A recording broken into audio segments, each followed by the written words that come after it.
Chères auditrices, chers auditeurs, nous avons l'immense plaisir de vous retrouver ce soir pour le nouveau rendez-vous incontournable de la jeunesse juive engagée, RJM Radio Jeunesse Marseille. Un pari un peu fou qui réveille les esprits, qui engage la jeunesse et surtout qui donne la parole à nos jeunes qui n'ont certainement pas la langue dans leur poche. L'émission de libre expression, sans filtre et fougueuse, à l'image de sa jeunesse militante fédérée par le Fonds social juif unifié, le FSJU. Dans cette émission, les esprits s'ouvrent et les points de vue s'élargissent. 55 minutes de talk, de débat, de culture, de divertissement et même de travail de mémoire. Le média de la liberté d'expression pour la jeunesse militante et engagée où l'on en ressort grandi. Bonsoir à tous, je suis Benjamin Sidbon, coordinateur pour le Fonds social juif unifié et ce soir, RJM Radio Jeunesse Marseille. Les amis, j'ai l'immense plaisir de vous retrouver ce soir avec une table encore pleine à craquer, mais surtout des nouveaux autour de cette table. Et on est très contents, surtout que c'est la dernière de la saison. On est un peu triste quand même, non ? Un peu ? Fin de la saison 1. Mais il y aura d'autres saisons, c'est sûr et certain. On espère avec sûrement d'autres chroniqueurs. Ah, tu veux plus nous voir, ça y est. En tout cas, il y en a certains dont on se passerait, non ? Là, il n'y a pas de souci. Les amis, une émission bien fournie ce soir. On a une minute dynamite by Eden, parce que Dina n'existe plus dans cette émission. Qui est Dina ? On ne sait plus. Minute dynamite by Eden qui revient sur les violences policières à Marseille et notamment cette intervention du patron de la police nationale. Un débat qui déchaînera les passions ce soir, ça j'en suis sûr et certain, sur le wokisme, amélioration ou régression dans notre société. On aura une minute mémoire proposée par Jonas sur un sujet alors vraiment exotique pour le coup, les 100 ans des EI. C'est un sujet, on s'en doutait pas. Une minute Torah présentée par Rachel, sûrement sa seule intervention de la mission. Et enfin une minute promo comme d'habitude autour de nos sujets à tous. Les amis, je pense qu'on peut commencer par une présentation des personnes autour de cette table et on peut être galant ce soir car on a une nouvelle. Marion.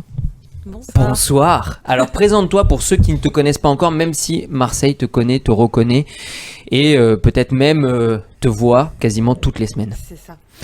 Donc je m'appelle Marion Ammar, j'ai 29 ans, je suis chirurgien dentiste à Marseille et je suis présidente de l'association Alpha Omega, donc qui est une association de dentistes internationale. Et voilà. Tous les dentistes sont présents dans cette association ? Alors à l'international, ça c'est assez ouvert. À Marseille, ça reste communautaire. Ouais.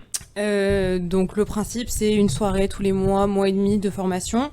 Ça permet de se retrouver, ça permet de faire du réseau pour les étudiants qui sortent, qui ont besoin de trouver du boulot, les praticiens qui cherchent des collabs, tout ça. Donc c'est essentiellement autour de la formation et on reprend en septembre, on est en vacances nous aussi. Les dentistes juifs, ça existe ? Dentiste juif, ça existe, c'est rare, on c'est dirait rare, non pas, on n'en entend pas beaucoup parler. Ouais, c'est bizarre, c'est bizarre. Ok, on parle d'étudiants, alors là je pense que la passerelle est tout de suite faite. Madame la présidente de l'Union des étudiants juifs de Marseille, pas de France. Quoi ? Oui, c'est vrai, t'as raison. Oui, tout à fait. Tu croyais que t'avais déjà la France ? Union des étudiants juifs de France, section Marseille. Voilà, ok, très bien. Tu peux nous présenter tes doubles diplômes ?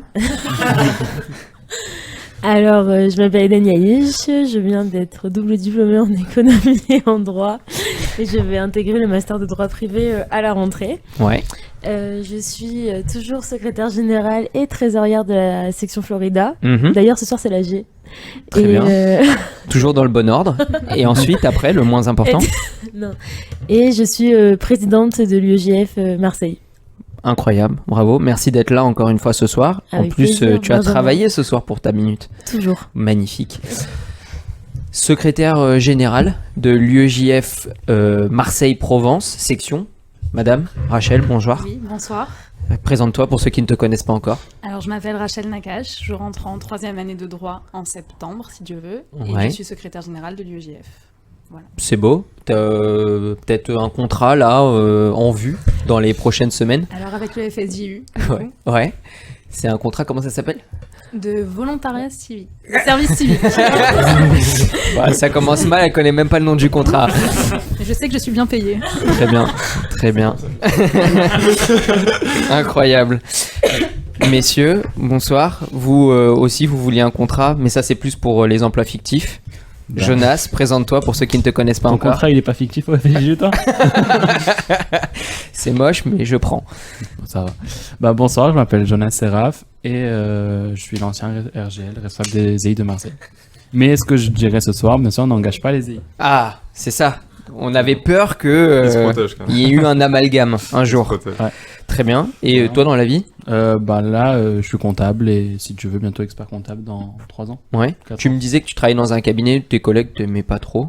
Ouais, bah la preuve. Bah voilà, passerelle parfaitement faite. Exactement, bonsoir. Steven, Sylvain pour les intimes. C'est ça, Steven, Présente-toi. Sylvain, Shields, comme vous voulez.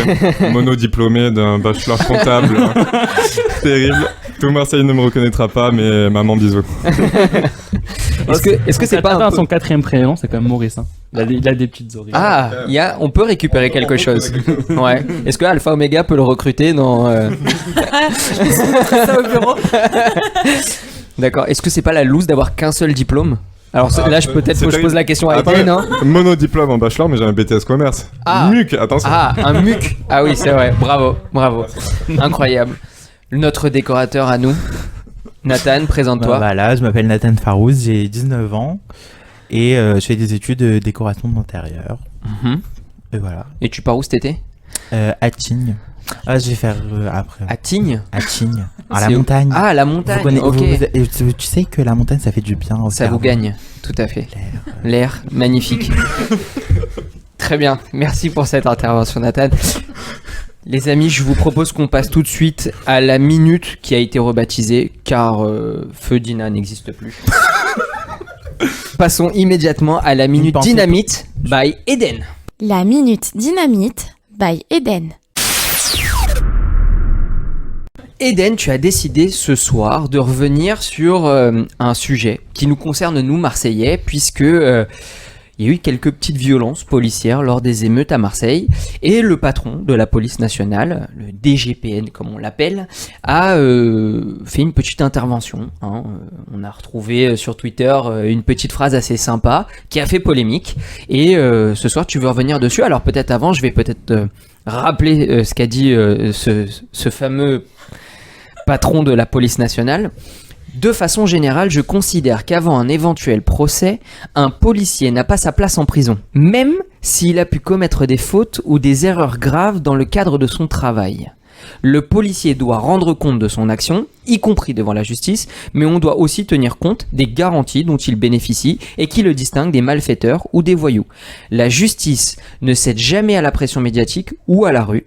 Elle traite les dossiers, l'émotion et la colère passée. Il faut se donner les moyens techniques et judiciaires pour que ce fonctionnaire de police retrouve la liberté. Alors, de mon analyse personnelle, de la même façon que Jonas n'engage pas les EI, ça n'engage pas l'UEJF. Et la section Florida. Et la section Florida, bien évidemment. Déjà, ce qu'on peut remarquer dans ce qu'a dit le directeur général, c'est que il va chercher à différencier la faute des policiers et les erreurs qu'ils peuvent commettre. C'est-à-dire, il parle de fautes ou des erreurs graves. Il va vraiment les différencier avec les actions des malfaiteurs ou des voyous. En fait, en effet, la police, quand elle va intervenir dans le cadre de son exercice de son pouvoir de police générale, elle va en fait tenter de maintenir le bonheur public, et c'est dans ces cas-là qu'elle peut potentiellement, ou pas d'ailleurs, tout dépend de la légitimité, utiliser la force, comme il a pu se passer avec, il me semble, Théo qui s'appelle. Donc de dire jusque-là que il faut pas de prison pour les policiers avant, je pense que ça dépend. On parle pas en l'occurrence juste d'une petite gifle, quoi. C'est aller beaucoup plus loin que ça. Je suis pas vraiment totalement tranchée sur la question. Mais en tout cas, de mon point de vue, je pense que la détention provisoire pour avoir un minimum d'éléments, ne pas juste laisser quelqu'un qui a quand même blessé un autre, même si je suis d'accord que celui qui a été blessé a abusé avec les émeutes. Il faut quand même pas oublier qu'il y a un certain respect de l'autre à avoir, et que là c'est peut-être aller un peu trop loin par rapport à l'exercice, aux prérogatives que le policier avait. Alors là, c'est pas le sujet de notre débat de ce soir, mais j'aimerais aussi vous poser un peu la question. Vous, un policier qui abuse peut-être de ses fonctions lors d'une émeute comme celle qui s'est passée à Marseille et qui se retrouve en détention provisoire, vous trouvez ça normal ? Est-ce que c'est prouvé ou pas qu'il abuse vraiment Comme d'habitude, on a des petites vidéos, mais c'est dans l'enquête. Et voilà, en fait, non. Comment il le dit, le directeur, là, c'est compliqué à défendre, comme j'ai dit avant qu'elle commence la minute. Mais, en fait, c'est toujours la même chose qu'on dit à chaque émission. Il faut attendre l'enquête avant de pouvoir juger. Enfin, moi, je peux pas parler tant qu'on n'a pas la fin de l'enquête. Il faut laisser la justice, en fait. C'est pour ça. Donc, c'est vrai qu'en fait, il faut que... En fait, c'est trop médiatisé, trop... Il faut laisser l'enquête se faire. Et s'il est coupable, en prison. S'il n'est pas coupable, il sort de prison. Non, parce qu'après, il y a la détention provisoire avant, c'est pour ça. C'est ça la question, c'est pas tant est-ce qu'il va en prison ou pas. Mais à quel moment on est en détention provisoire en fait ? Bah là, c'est ça, c'est qu'il est en prison en attendant son procès, c'est qu'il est en détention provisoire. Oui, mais c'est à quel moment qu'on est en détention provisoire ? Quand on a peur que la personne fuit la France ou que ça peut être un danger pour la société, alors on la met en détention provisoire. Légalement. Légalement, c'est un procès. Non, mais il n'y a pas de procès. En fait, en attendant le procès, il est en prison. Voilà. C'est au bout de la garde à vue en fait que ça se décide. Mais en fait, c'est quoi qui va décider que lui il va rester en attendant son procès et un autre non, il sera libre le temps de son procès. Après, c'est Rachel qui a pris majeur droit pénal, hein, c'est pas moi. Donc, nous resterons là sur ce débat. Merci Rachel. Très bien. Merci en tout cas pour cette minute Dynamite by Eden. C'était important de revenir sur cette phrase, en plus sur un sujet marseillais comme celui-ci. Les amis, je vous propose qu'on passe au nerf de la guerre, le débat. Le débat.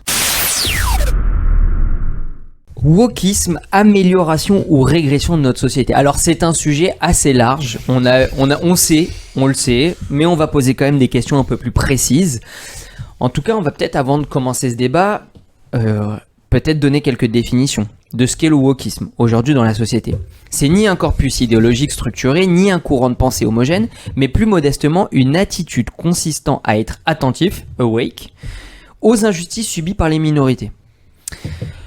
Le wokisme est un terme utilisé pour décrire un mouvement culturel et politique qui met l'accent sur la prise de conscience des injustices sociales, en particulier celles liées à la race, au genre ou d'autres identités marginalisées.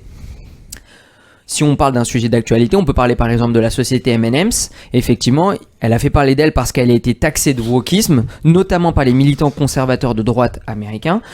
La marque avait récemment introduit un nouveau personnage. Alors, je ne sais pas si vous l'avez vu, le petit personnage violet. En fait, on avait enlevé sur ce personnage, on avait gommé ses traits féminins. On lui avait enlevé sa robe, on lui avait enlevé ses talons au profit de basket, on avait mis, en fin de compte, on avait essayé de gommer la féminité de ce personnage-là pour finalement que tout le monde puisse se représenter dans ce M&M's-là. Et aujourd'hui, ça a été assez un tollé, puisque aujourd'hui, ils sont revenus sur ce qu'ils avaient fait et ils ont changé finalement leur égérie. Les amis, je vais d'abord vous poser la question, qu'est-ce que c'est que pour vous le wokisme ? Vous battez pas. C'est un mouvement qui se bat pour la justice sociale. Maintenant, qu'est-ce qu'on entend par justice sociale ? Ça, c'est encore toute une autre question. Il y a des choses qui peuvent être justes pour certaines personnes et qui peuvent ne pas l'être pour d'autres. Je trouve que c'est assez subjectif comme notion. Ouais. Voilà, pour faire clair, c'est un moment de justice sociale, mais il est interprété par tous d'une certaine façon ou d'une autre. Donc c'est très compliqué à définir. Je trouve qu'il n'y a pas de vraie définition pour ce qui est le wokisme. À la base, comme tu l'as dit, Ben, c'est un mouvement qui va défendre tout ce qui est discrimination. Comme a dit Eden, c'est la justice sociale. À la base, c'est quelque chose, son plan c'est le débat, c'est quelque chose de bien, c'est quelque chose qui est bénéfique pour la société, mais qui a quand même peu débordé. Un peu débordé ? Oui. Ok. Avant de commencer sur le vrai débat, est-ce que vous voulez rajouter quelque chose sur le wokisme ? Marion, t'as pas entendu. Hein. Moi, je pense aussi que c'est un mot valise. C'est assez fourre-tout. Chacun va y trouver un petit peu le sens qu'il veut. Mais je trouve surtout que c'est un mot qui s'est fait polluer par tous les partis d'extrême droite, d'extrême gauche, qui aujourd'hui est utilisé de manière assez péjorative.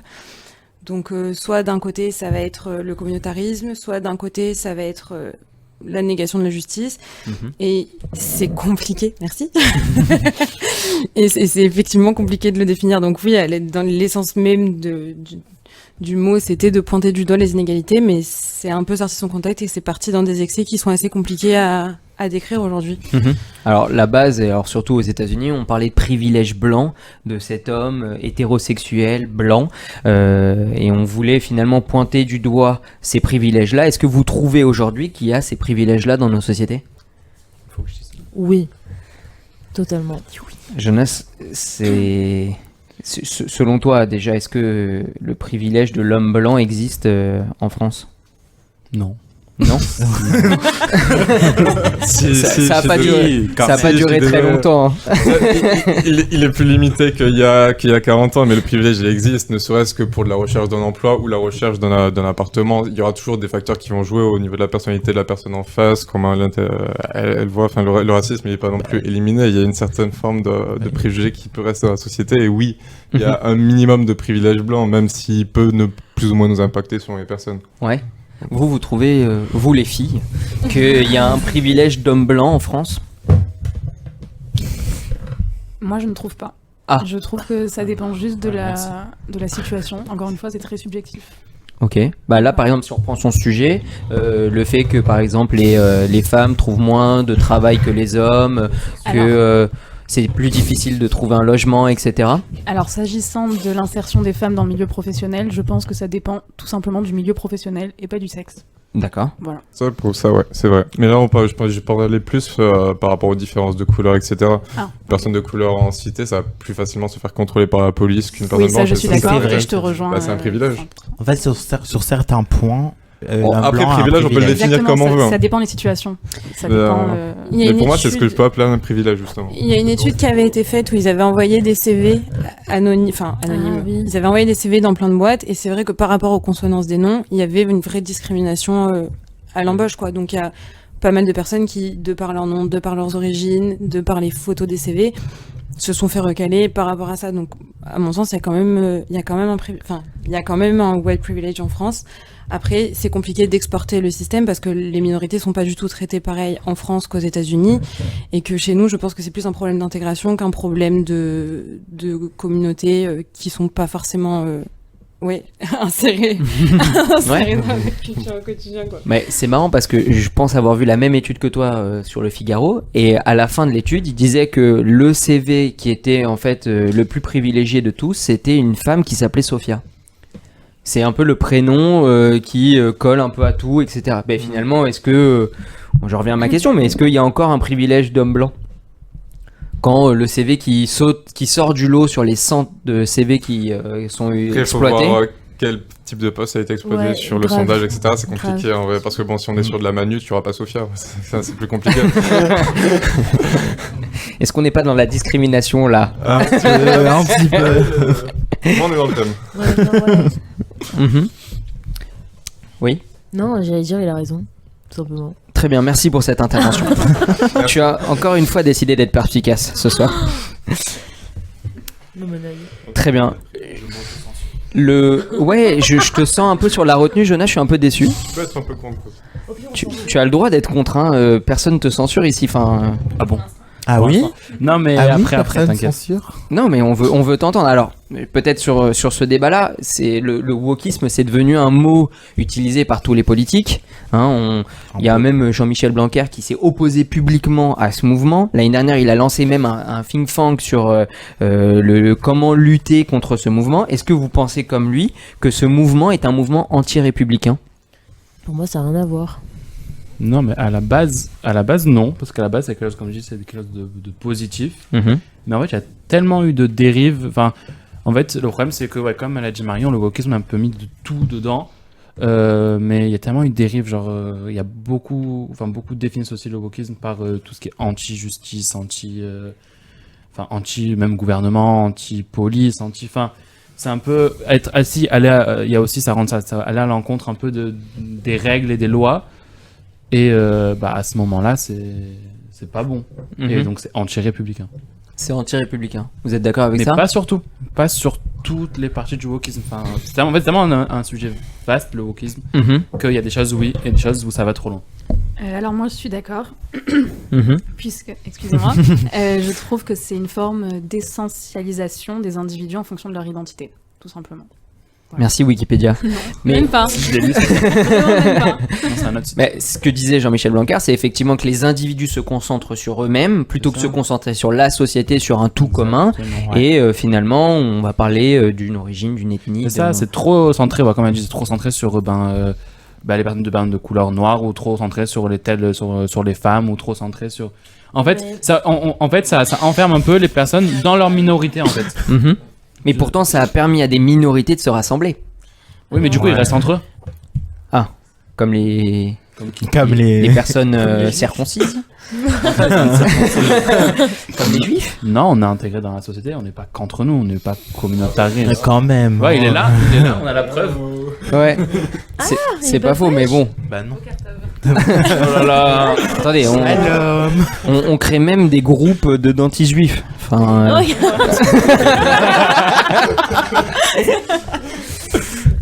Non, mais tu peux pas dire qu'on n'est pas intégré. Les juifs, ils sont hyper intégrés dans la société depuis des centaines d'années. oui, mais on reste quand même entre nous, on est communautaristes Bah, quand même. Parce qu'on a un point commun, c'est notre religion, mais on n'est pas communautariste. Il y a Mais- d'autres minorités qui sont plus communautaristes. Du coup, pour en revenir quand même au débat, les minorités, grâce au wokisme, se sont rassemblées. On n'avait pas de mouvement, par exemple. C'est pas alors attention, ils ont quand tu raison ce que tu dis, c'est de- pas grâce au wokisme que les juifs se rassemblent. font Non, des associations et tout, Je parle pas des juifs, mais je parle des autres mouvements, des autres minorités. C'est qui l'autre minorité que tu parles? Bah, ça peut être des femmes, ça peut être des. C'est une minorité, les femmes? Non, mais en tout cas, elles étaient peut-être moins visibles. Peut-être moins visibles quand elles n'étaient pas un groupe fort et qui Comment ça, répondait moins sur des visible? sujets. Ouais, je vois où il va dire par minorité politique, par exemple. On Par peut exemple. aller sur ça. Ouais. En France, je sais pas. Enfin, non, maintenant, c'est 50-50, je crois. Ou pas loin. Ok. Non. Oui. je pense que tu voulais parler plus d'une minorité femme de plus à l'époque où elle pouvait pas faire grand chose. Mhm. Ben voilà. Mais du coup, Mais aujourd'hui c'est plus vraiment le cas. est-ce qu'aujourd'hui c'est anti-républicain ou pas? Bah, certaines choses, oui, certaines choses, non. Est-ce que c'est normal qu'un ministre s'empare de ce sujet-là pour lutter contre un mouvement? Non, mais après, là, on parle de Blanquer. C'est un problème. Tu peux pas me faire défendre Blanquer. On peut pas te faire défendre Blanquer? Non. Très bien. Génial. Non, mais je pense aussi qu'il y a une question dans tout ça qu'il faut prendre. Il y a le côté objectif, c'est la République, et il y a le côté aussi où, des fois, malgré le fait qu'on soit dans une République, il y a des minorités qui peuvent ne pas se sentir à leur place, et c'est normal d'essayer de faire avancer la société pour que chacun se sente à sa place. Alors des fois, ça va peut-être un peu trop loin, mais mine de rien, aujourd'hui, on a fait que, enfin, on retrouve des dizaines d'années en avant. Bah, je prends le cas des femmes. Qui étaient beaucoup moins intégrées qu'aujourd'hui. Pourquoi? Parce qu'elles ont fait un travail pour s'intégrer au fur et à mesure. Elles ont dû un peu se révolter entre guillemets. Pareil pour les personnes noires de peau. Avant, elles étaient beaucoup moins intégrées qu'aujourd'hui. Donc c'est normal que chaque groupe, qu'est-ce qu'il y a? Rien. Ah. Oui. Normal que chaque groupe essaie de son côté de faire en sorte que ça évolue. Mhm. Voilà, c'est tout. Vous êtes d'accord avec ça?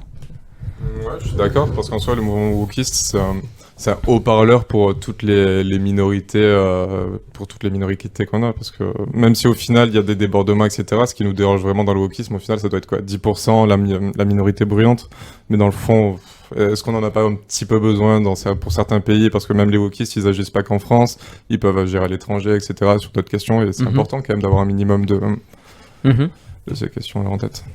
Ok, très bien. Pour finir sur les politiques, est-ce que on n'a pas eu quand même une dérive ces dernières années avec les extrêmes qui s'en emparent, qui utilisent finalement ce mot pour soit banaliser, soit au contraire agresser des mouvements et des communautés? Si, complètement.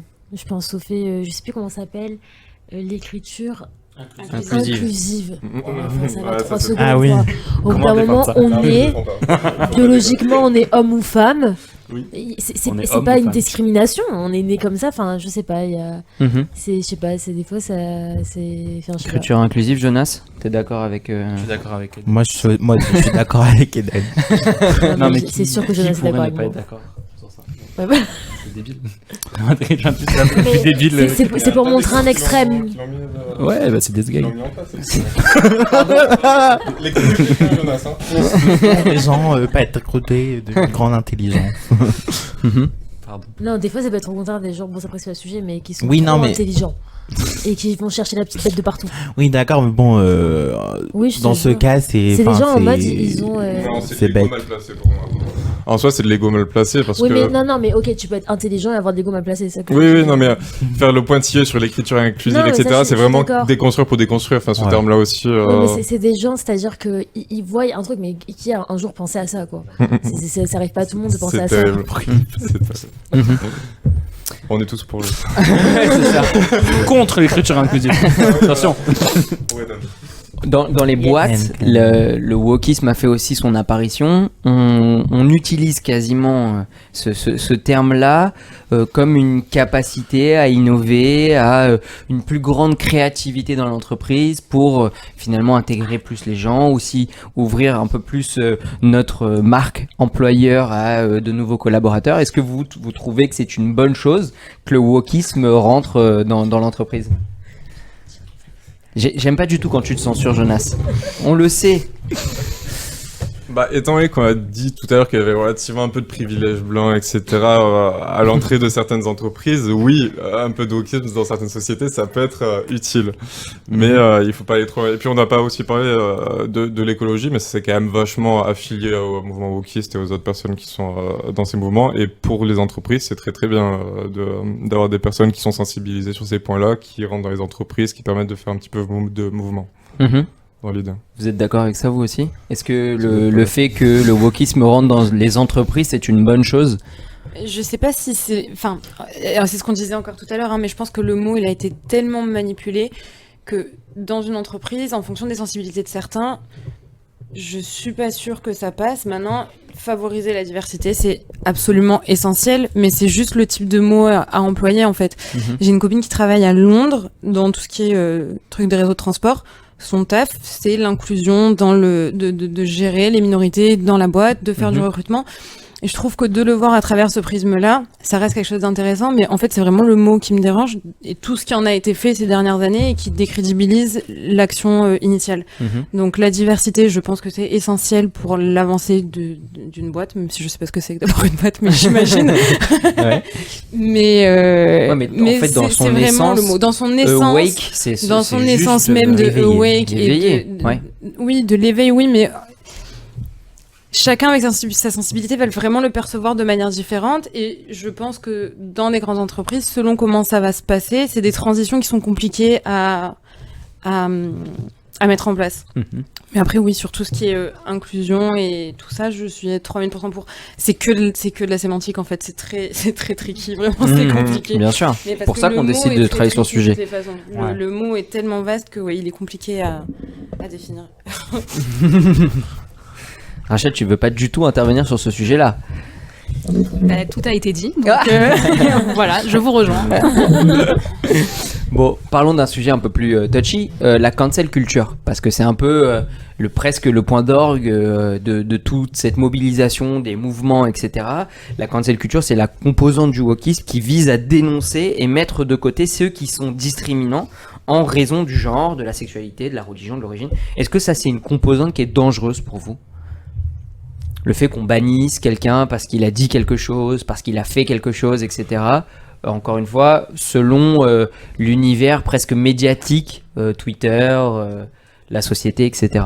Oui, bah après ça c'est un problème connu d'avoir le tribunal d'internet avec les mouvements communautaires ou wokistes qui peuvent attaquer avant la moindre décision de justice des personnes ou des groupes de personnes, aller faire du harcèlement non-stop. C'est quelque chose de grave et qui doit être contrôlé et régulé.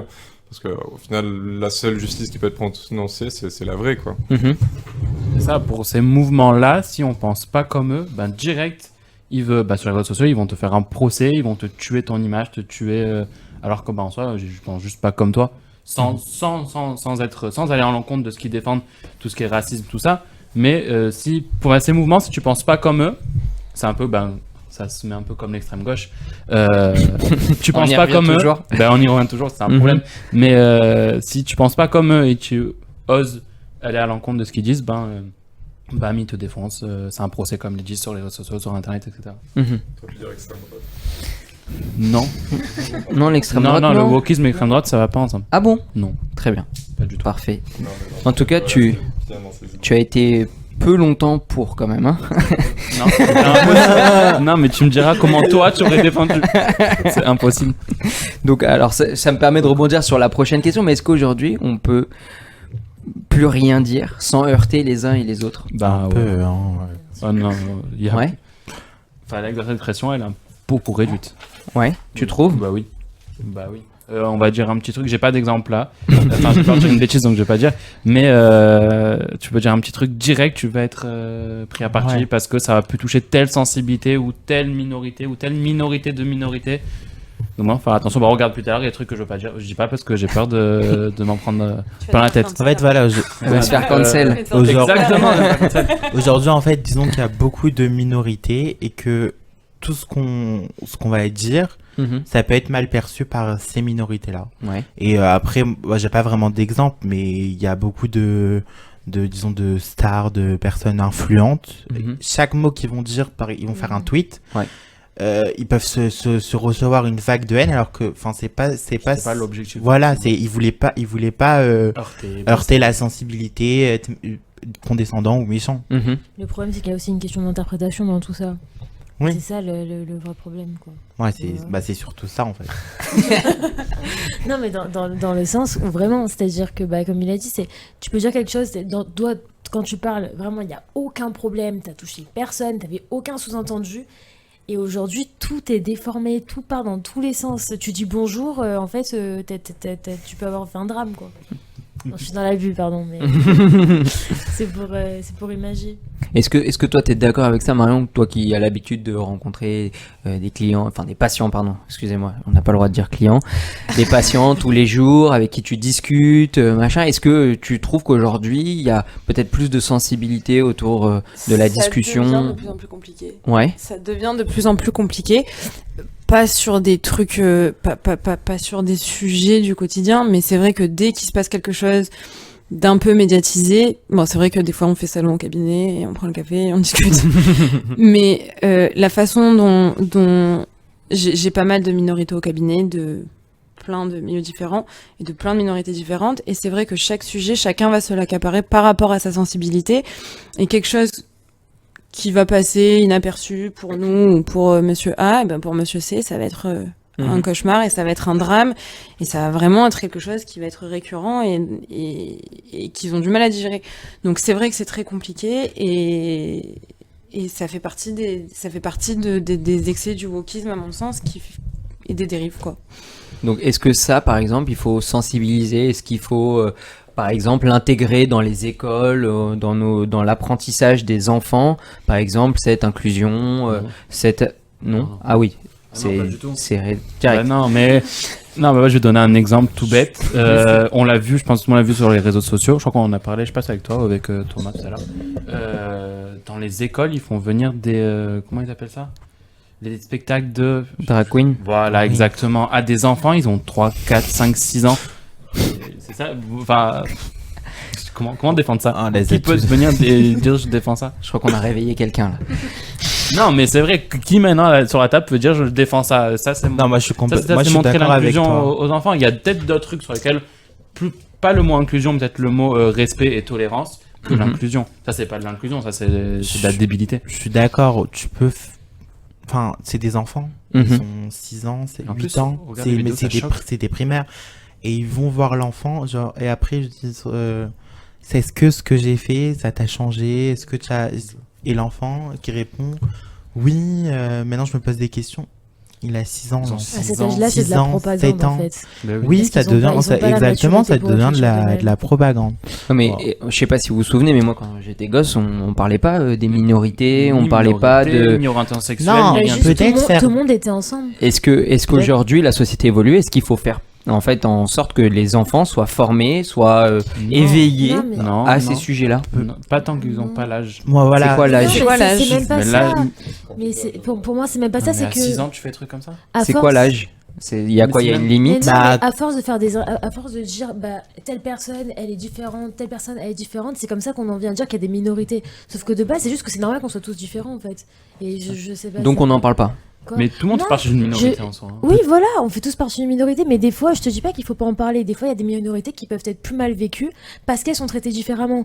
Mais plus on va dire telle personne, elle est différente, telle personne, elle a ça, telle personne, c'est une minorité, et plus ça va rentrer dans le cerveau des gens, et les gens vont la considérer telle qu'elle, comme une minorité. Alors que de base, il y avait peut-être pas du tout de quoi en faire une histoire, et peut-être que les personnes qui étaient pas considérées comme des minorités avant, elles vivaient très bien leur vie, tout allait très bien. Et là, tout un petit truc, on en fait un drame. Donc on doit pas l'intégrer ça dans un parcours scolaire? Non.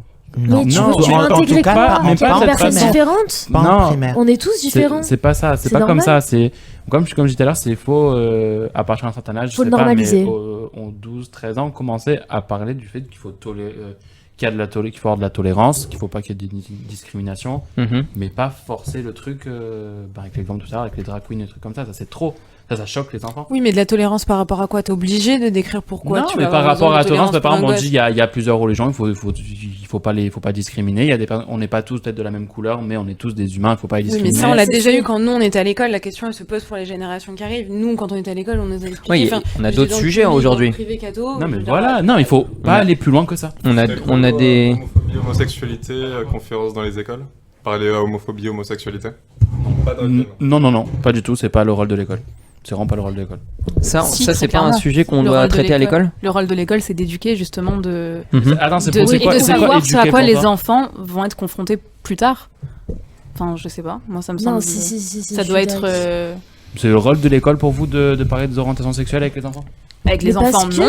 mais Mais à parce partir que- d'un certain à âge, de partir toute d'un façon, les certain âge, adolescents. c'est quoi, là, je Moi, pense que c'est je lycée. pense à partir du Non, moment. non, De toute Après, façon, si c'est pas à l'école qu'ils 13, l'apprennent, ils le verront sur Twitter, Très- sur les réseaux sociaux, Voilà. entre eux, ils en Ouais, parleront. Maintenant, c'est pire. maintenant, Autant ils que sont- ce soit contrôlé Maintenant, et ils et ont que ce soit tous bien des- fait des par des comment- professionnels, c'est entre quoi, guillemets. c'est quoi pour tous en toi même temps, bien s'il vous fait? plaît. Bien fait. C'est quoi une formation entre guillemets pour les enfants? Je- Bien fait. Je n'en ai Oula, aucune oula, idée. oula. Non, mais c'est quoi? Non, mais Non. ok, il y a cette scène. Qu'est-ce que vous voulez dire aux enfants? Non. Là, Pas aux enfants déjà. tu leur, Non, mais tu leur oui, aux expliques lycéens, tout ou à qui vous simplement voulez. qu'il Oui. faut avoir de la tolérance Ça envers ces Qu'on est tous pareils en fait. Voilà, c'est des humains. Faut Non, mais donc vrai, là, c'est vrai. mais là, comment tu le dis? Là, tu crées la différence. non, Si, là, tu crées la différence. Tu dis, c'est des humains, ils sont c'est comme des, nous. oui, c'est des gens, ouais, c'est exactement des gens comme nous. C'est pas parce qu'ils ont une autre orientation sexuelle qu'il faut les discriminer. Mais on Mais est parce d'accord qu'on quand même vit que dans la une- société a évolué et on a Mais oui, mais aujourd'hui c'est pour ça. des gens qui sont non-binaires, non-genrés. Oui, après, ça amène à des dérives. J'ai rien fait, je me suis remis là-bas. Ça amène à des dérives aussi. Non mais c'est vrai, c'est pas du tout la formation qu'on a eue à l'école quand on était jeune. Aujourd'hui, c'est des nouveaux sujets qui émergent. On peut pas les nier. Il faut bien qu'un jour notre système de scolaire évolue, non? Après, sur l'homosexualité, ça peut forcément se défendre parce que pour moi, oui, c'est à l'école de participer à l'éducation sexuelle d'un enfant. Mais après, sur les questions de la théorie du genre, malheureusement, ça reste qu'une théorie, donc c'est plus compliqué vraiment de se lancer totalement là-dedans, dans vraiment le non-binaire, la transsexualité. C'est plus complexe, surtout pour des enfants. Enfin, je sais pas comment le dire. Ah oui, mais non, c'est après, politiquement voilà, correct. ça- C'est quoi l'âge? C'est à quel âge qu'il faut commencer à en Au parler? collège. Moi, voilà, Collège. collège, Au à collège partir de 13-14 ans. Ouais, en fait, c'est pas tant l'âge qui Après la bar compte, mitzvah. mais c'est pas tant l'âge qui compte, mais l'environnement dans lequel on est. À partir du collège, en général, le petit peut avoir sauté de classe, peut avoir redoublé de classe. Il est dans une ferme, dans un environnement qui est plus apte à l'influencer. Quand on a sauté 2 classes, on a un double diplôme après, non? Oui. Mais, alors, je veux qu'on aille un peu plus loin, mais là aussi, dans les médias, aujourd'hui, dans les films, dans les dessins animés pour les enfants, on a aussi une évolution de ce qu'on voyait avant. On a en fait une représentation des minorités dans tous les médias actuels. La petite sirène qui est noire aujourd'hui, enfin plein de sujets comme cela. Est-ce que vous trouvez que ça a du sens ou est-ce que, au contraire, c'est complètement dépourvu de sens? Après, je trouve que ça perd son identité, par exemple, si tu prends la petite sirène noire. Pourquoi? C'est-à-dire, moi je dis, créer une nouvelle princesse. Genre, créer une nouvelle princesse qui sera de couleur métisse ou noire. Mais là, prendre la petite sirène, je trouve que c'est lui enlever. C'est comme si de base elle est rousse, on va pas la faire blonde. C'est ça. En fait, ça veut lui enlever son identité. Là, je trouve que ça n'a pas sa place. Moi, je suis pas contre qu'il y ait des dessins animés avec des gens qui soient de couleur noire. Au contraire, moi personnellement, j'en ai rien à faire. Ça revient au même. Vraiment rien à faire. Mais je trouve que la petite sirène l'a changé. Après, je m'en fous en soi, mais je vois pas l'intérêt. Non, mais moi, vraiment, pour moi, c'est de la provocation et c'est trop en fait. Voilà, comme elle dit Eden, créer un autre personnage qui soit de couleur ou pas, on s'en fout en fait. On regarde même pas la couleur du personnage à la base. On devrait même pas parler de ça. On devrait même pas dire que elle est blanche, elle est noire, elle est jeune, on s'en fout. Mais là, c'est vraiment quand on change un personnage qui était avec certaines couleurs de cheveux, sa couleur de ce qu'on veut. C'est vraiment de la provocation et c'est changer son identité à la base pour dire on change et pour dire on transforme le truc. Pour donner raison aux minorités au final. Mais ça sert à rien. Mais pour moi, je suis d'accord avec vous. Si on parle comme ça, à la base, la petite sirène, à la fin, c'est pas du tout cette histoire. Donc, je crois que t'es le seul à avoir vu la petite sirène, non? Non, l'histoire de la petite sirène qu'ils ont fait Disney, à la base, c'est pas du tout une histoire qui la praline, qui finit très bien. C'est très mal. Elle meurt à la fin, en gros. C'est un rapport avec le fait qu'elle soit noire ou pas. Mais non, ce que je veux te dire, c'est que Disney ils ont fait tuer parce qu'elle était noire. On fait leur interprétation. Mais non, regarde, qu'ils l'ont fait, la petite sirène, qu'ils l'ont fait noire, avec une actrice noire. Moi, je trouve pas ça choquant. Non, en fait, c'est pas choquant. Quel est l'intérêt? C'est pas choquant, mais à cause des extrêmes qu'on a pu voir sur les mouvements wokistes, on sait que c'est pas random le choix de mettre une personne noire à cet écran-là. S'il y avait pas eu tous ces mouvements, etc., et que c'était juste une actrice noire, on pourrait la mettre à l'écran. Enfin, on ferait même pas attention à ça. La princesse et la grenouille, elle est métisse. Oui. Tu vois, c'est son identité, elle est métisse, c'est comme ça. Tu vois, elle est jamais comme ça, remarqué. tu vas pas la mettre blonde et blanche, genre ça va dans les deux sens. Qu'est-ce que vous répondez aux jeunes filles noires qui ne pouvaient s'identifier à aucun dessin animé pourquoi tu présent? Pourquoi tu t'embêtes à modifier quelqu'un qui est déjà là? Fais de nouveaux personnages. C'est comme si demain, Mulan, tu la fais pas chinoise, tu la fais africaine par exemple. Je crois que veux pas être le prochain Black Panthers, Jonas? Non, elle est chinoise. Elle est chinoise? Elle est pas japonaise? C'est l'Empire de Chine. Ah, t'as raison. Il faut que je révise mes classiques. Mais voilà, elle est voilà, je suis d'accord, elle a raison. Oui, mais elle est chinoise. Il y a plein de. C'est comme ça, c'est son identité. Oui, mais il y a plein de petites filles blanches qui se sont identifiées à la petite sirène et peut-être que des petites filles noires aimeraient aussi s'identifier à la petite sirène. On va créer une autre sirène. En tout cas, il y a plein de vidéos qui circulent sur internet, TikTok, Instagram, Facebook, où tu vois les petites filles noires qui ont vu la bande-annonce de la petite sirène, ils étaient émerveillés de voir une actrice noire. Et moi, je trouve ça dans ce sens, je trouve ça. C'est beau, créer un nouveau personnage. Est-ce que vous pensez sincèrement qu'une petite fille noire de 5 ans qui regarde la petite sirène en étant blanche va se dire purée, elle est pas noire? Vous pensez qu'elle a la maturité nécessaire pour se dire ça? Voilà, donc justement, donc c'est terrible entre guillemets. Que la petite sirène. Enfin, excusez-moi, moi je ne regardais pas la couleur de peau des princesses. C'est normal, elles étaient toutes blanches. Bon. Mais non, mais quand j'étais au carnaval de l'école, moi franchement j'avais que Jasmine Esmeralda, tu vois, genre basse. Je veux dire, franchement. C'était la base de l'école. Je m'étais déguisée, enfin, franchement c'était compliqué de me déguiser en Blanche-Neige quand j'étais petite. C'est pour ça qu'on dit le problème de base, c'est qu'il n'y avait pas assez de diversité. Il n'y avait pas de diversité, ils l'ont créé, je suis d'accord, il y a eu la grenouille, il y a eu Vaiana, il y a eu plein de trucs. C'est intégré au fur et à mesure. Mais c'est un film en live action et. Je veux dire, c'est comme Le Roi Lion, tu vois, ils l'ont fait en live action. Bon, il n'y avait pas d'acteur parce que c'était en image de synthèse, mais je veux dire, ils se sont calqués sur ce qui était fait. C'est l'histoire qui fit le physique du personnage. À la fin, tu t'en fous. Enfin, Ariel, tu l'as connue, toi, elle était rousse, et ben tes enfants, ils la connaîtront noire dans le film. Mais ça fait pas une différence dans l'histoire. Le fond, c'est l'histoire que tu racontes, ça va être les chansons. Ce que tu vas retenir, c'est les chansons. Mais c'est pour ça que je te dis justement, c'est changer le personnage. Pour dire, regardez, j'ai changé le personnage. Pour provoquer, moi je trouve que c'est vraiment de la provocation. C'est pas de la provocation. C'est de la provocation. Toi, ça te pose problème parce que ça paraît forcé, c'est tout. Vas-y. Mais non, mais c'est vraiment, comme elle disait, c'est changer pour changer. C'est vraiment genre pour dire, on va intégrer la minorité. Genre, alors que en soi, comme elle a dit, on s'en fout, on n'a jamais fait la différence que ce soit blanc. Après, je pense aussi on est blanc. Est-ce que, comme tu as dit, le fait d'être métisse. À part Marion. Oui, bien sûr. Rien, si tu poses pas de question, je pose une question. Non, continue. C'est que ah oui, comme t'as dit, toi pour toi c'était compliqué de te déguiser quand t'étais petite. Donc d'un côté t'as pas le même point de vue que nous, et c'est pour ça que je peux le comprendre. Non mais après tu parles de toi. Mais c'est une vraie. Non mais c'est-à-dire que c'est une vraie problématique. Genre aujourd'hui quand tu te mets sur TikTok, il y a voilà, c'est ce que tu disais tout à l'heure. Il y a plein de vidéos de petites filles qui découvrent ces vidéos-là, et genre pour une petite fille c'est un kiff. Mais tu vois, la normalité ça aurait été que quand t'étais petite, tu te dises mais je m'en fous d'être métisse et j'ai envie de me mettre en petite sirène rouge, mais en petite sirène rouge, tu vois. Oui, clairement, mais enfin, ce qui est compliqué, c'est que c'est ça qu'on doit apprendre, ça que la société dans laquelle on a évolué est très différente d'aujourd'hui. Ça, je suis très d'accord. Genre, on nous a toujours, tout était induit, tu vois, toutes les représentations qu'on avait étaient telles qu'elles étaient. Ouais. Aujourd'hui, les représentations sont modifiées et je trouve que c'est hyper bénéfique. Après, oui, il y a des changements, il y a des modulations qui parfois peuvent être assez bizarres. Après, on s'en fout en soi, juste je vois pas l'intérêt. Mais en Alors, soi. Peut-être que si je pose la question avec un autre prisme, un autre angle, le fait qu'il y ait une petite sirène noire, ça permet aussi peut-être à des petites filles blanches de voir qu'il y a de la diversité, qu'il y a un autre qui est différent de soi. Vous savez, des petites filles blanches, c'est-à-dire, genre vraiment, par exemple, Disney, enfin, des animés, c'est fait pour des enfants. Ils devraient même pas, on pose la question de elle est noire, elle est blanche. Après, dans les Disney, il y a toujours une morale, un côté moralisateur qui fait exprès pour les enfants. Donc, faut pas non plus juste avoir une petite princesse blanche. Enfin, faut voir plus loin que ça, tout simplement. Non, mais en plus, on les connaît, les enfants, et ils ont un peu pas la langue dans leur poche comme nous, sans filtre et fougueuse.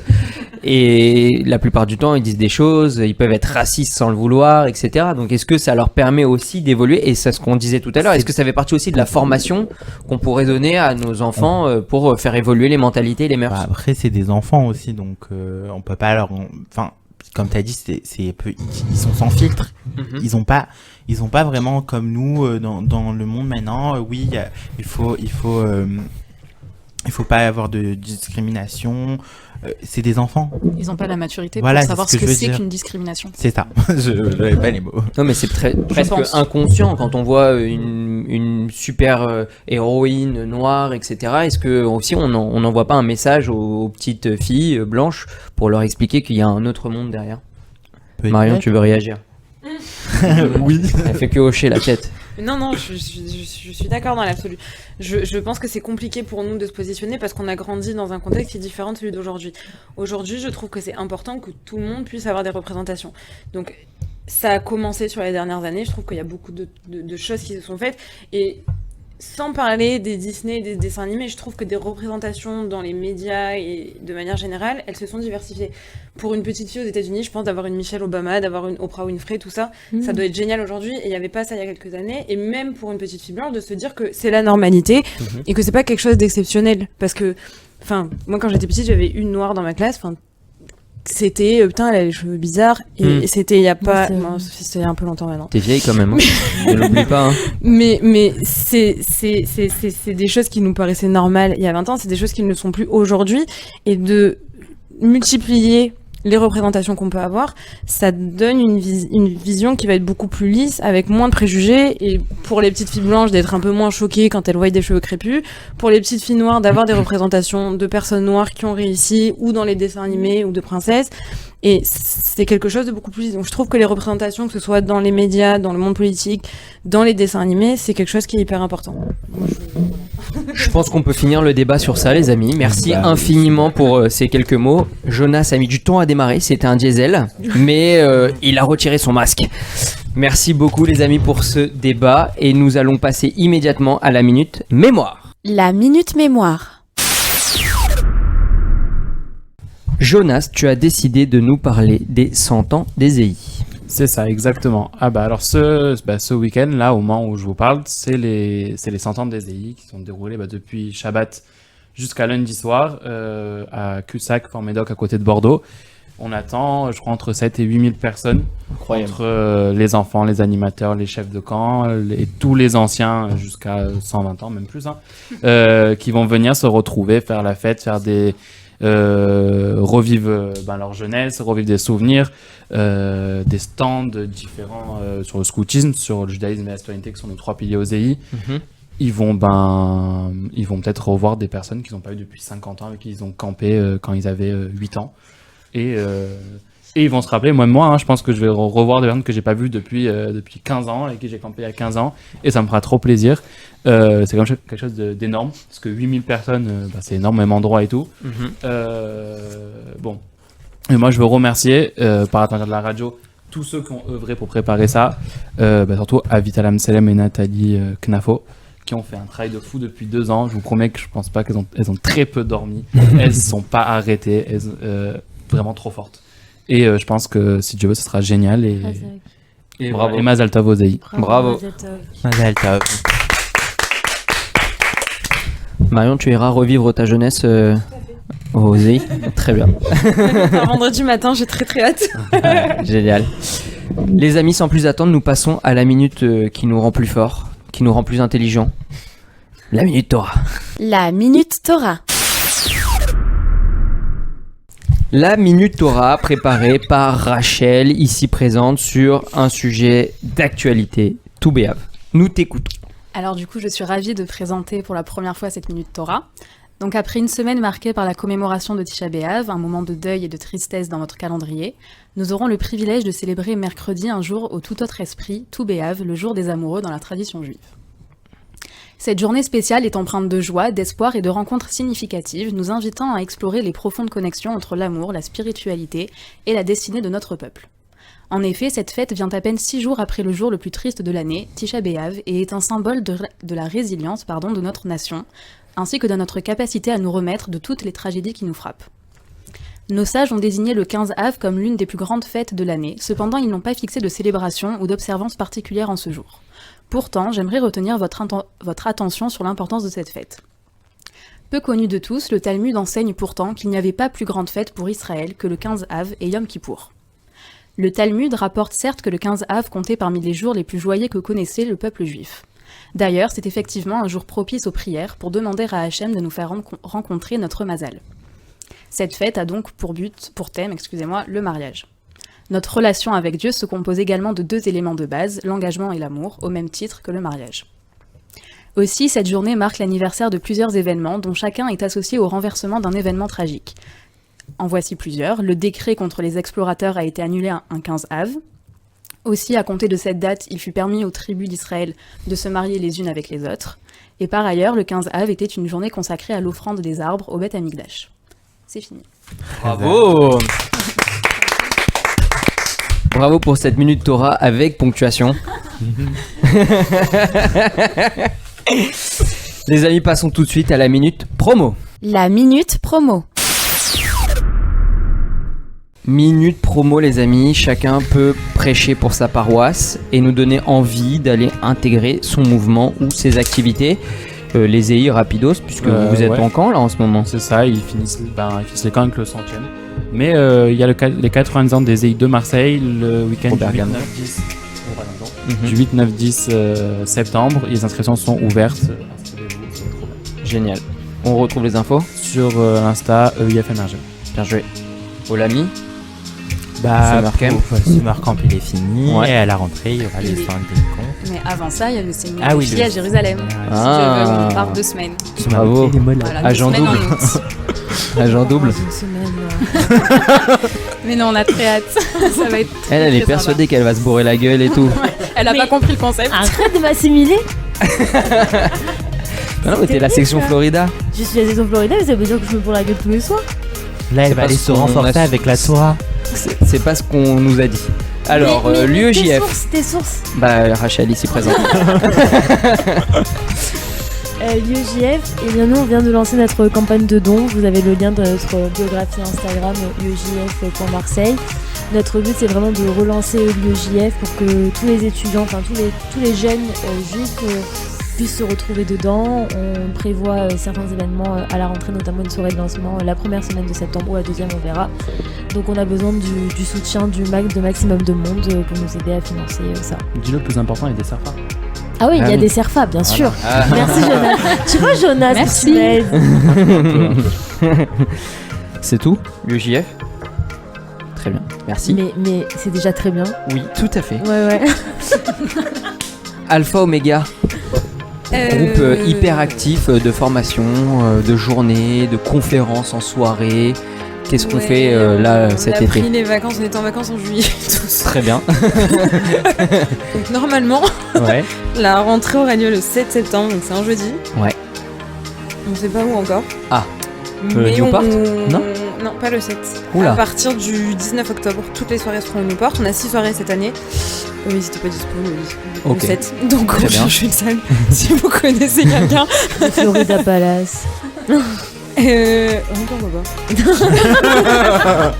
Non, vraiment, tu leur demandes. Je te dirai, je t'appelle. Donc voilà, lancement le 7 septembre et le Ouais. comité médical, Ah. quand même. Ouais. Donc Donc tu es encore la présidente. dont je suis encore la présidente. Double mandat, double casquette, double diplôme. Ouais. Donc normalement, la première soirée aura lieu le 7 novembre. Professeur lieu Cyril à Cohen. définir exactement Non, avec le lieu, ça y est. Oh, alors le lieu, ça y est. Ouais. Je laisse Ben terminer. Le lieu, ça sera à l'UNM. Est-ce que vous connaissez ce lieu? Très frais, à côté du rowing. Exactement, mais pas au rowing. Très bien, hein, Léo, si tu nous écoutes. Hyper sympa. UNM, 7 novembre, professeur Cyril Cohen. Et, On vous n'hésitez attend pas, nombreux. Voilà, à vous inscrire, on vous attend nombreux. Et encore une fois, la présidente, ici présente, et aussi une cousine qu'on a réussi à rentrer dans le lot. Salut Chloé. Comment? Chloé, comment? Chloé Amar Nabit, Très bien. Voilà. Qui est? qui est cardiologue, Qui est donc pas du tout Alpha Omega. qui n'est pas du tout alpha omega, Et qui habite qui- dans mon immeuble, donc ça se... Bon, ouais, c'est bien, c'est cool pour les réunions. Merci beaucoup les amis, c'était la dernière de la saison. Je sais que vous êtes tristes, mais on se retrouve à la rentrée. Toujours la même chose, une émission sans filtre, fougueuse, non censurée. Hein Jonas? Et avec encore plus de nouveaux chroniqueurs l'année prochaine. Peut-être un plus grand studio puisqu'on ira là-bas bientôt. Et peut-être des émissions en public. En tout cas, vous pouvez nous retrouver sur Spotify en podcast vidéo. RJM, Radio Jeunesse Marseille. Vous pouvez nous retrouver sur YouTube, sur un podcast sur la radio, Radio JM. On embrasse tout le monde et surtout, on embrasse Amy. Qui... Non, Gina, c'est fini. On a une grande pensée pour toi, Gina, Benjamin. Non. Ceux qui sont pas présents. Avant, on pouvait, mais maintenant, ça fait trop longtemps, on se souvient même plus de son visage. Non, moi je l'aime bien, Gina, je me rappelle d'elle. Très bien. Allez, Une personne bonne soirée les amis et merci à tous. Bye. Okay.